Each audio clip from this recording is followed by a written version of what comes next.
सज्जनों, इस आत्मा का सच्चा संबंध केवल परमात्मा से है, परमात्मा से है। इस शरीर के कितने ही रिश्ते नाते हो सकते हैं। जैसे हमारा ये शरीर है, तो इस शरीर का कोई बेटा है, कोई पति है, कोई पुत्र है, कोई ससुर है, कोई देवर है, कोई क्या है, कोई क्या है। शरीर के कितने ही रिश्ते नाते हो सकते हैं, लेकिन गोपियां कहती कि आत्मा का रिश्ता केवल और केवल परमात्मा से होता है। इसलिए हम परमात्मा को पति रूप में प्राप्त करना चाहती है, इसलिए वो निर्वस्त्र होकर के स्नान करती है। तो भगवान ने देखा कि आज गोपियों का चीरहरण किया जाए। देखिए, मैं ये कथा इसलिए कह रहा हूं कि लोग प्रभु की चीरहरण की कथा का अभिप्राय कुछ अलग ले लेते हैं कि अरे भगवान श्री कृष्ण स्वयं परमात्मा है, साक्षात ब्रह्म है। यदि ब्रह्म ही ऐसा आचरण कर रहा है तो व्यवहार में लोगों के ऊपर इसका क्या असर पड़ेगा।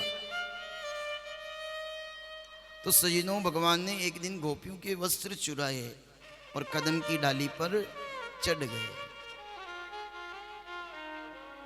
और जब गोपियों को पता चला कि कन्हैया ने हमारे वस्त्र चुराए हैं, तो वो गोपियां कन्हैया से कहती है कि कन्हैया हमें हमारे वस्त्र प्रदान कर दो।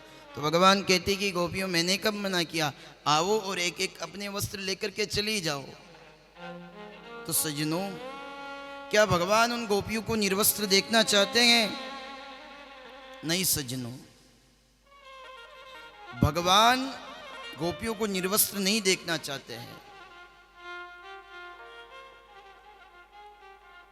मैं आपको बताता हूं कि यदि श्री कृष्ण को हम भगवान माने, श्री कृष्ण को हम भगवान माने क्या वो भगवान यही है, तो ब्रह्म के सामने जीव कितने ही वस्त्र पहन लेवे तो भी जीव निर्वस्त्र ही है।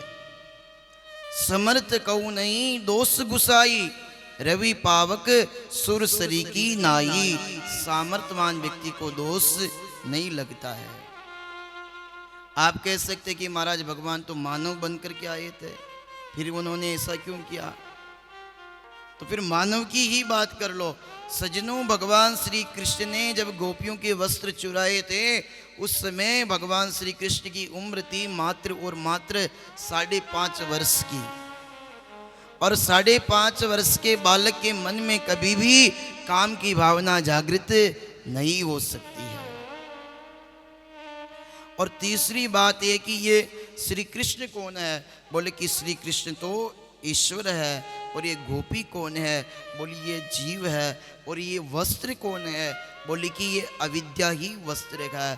तो उस कृष्ण रूपी ईश्वर ने जीव रूपी गोपी के अविद्या रूपी वस्त्रों को चुराया और उनमें ज्ञान भर करके वापस प्रदान कर दिया कि गोपियों, इस प्रकार यमुना जी में निर्वस्त्र होकर के स्नान नहीं करना चाहिए। ये शिक्षा दी समाज को कि जल में कभी भी निर्वस्त्र होकर के स्नान नहीं करना चाहिए।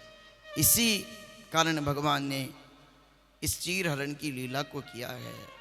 बोलो राधे राधे, जोर से बोलिए एक बार राधे राधे।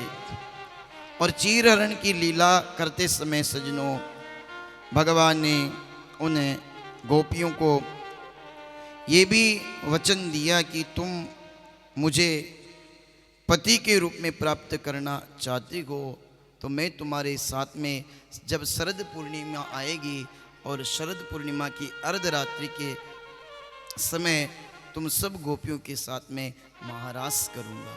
क्या करूँगा? महारास करूँगा। और ये महारास क्या है? महारास क्या है?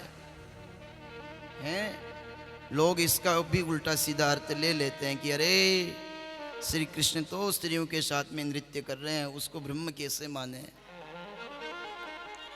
तो सज्जनों, सबसे पहले तो मैं आपको बता दूं कि ये महारास क्या है। जीव और ब्रह्म का जो मिलन होता है ना, उसी को महारास कहते हैं, उसी को महारास कहते हैं। और ये महाराज की लीला सजनों कोई साधारण लीला नहीं है।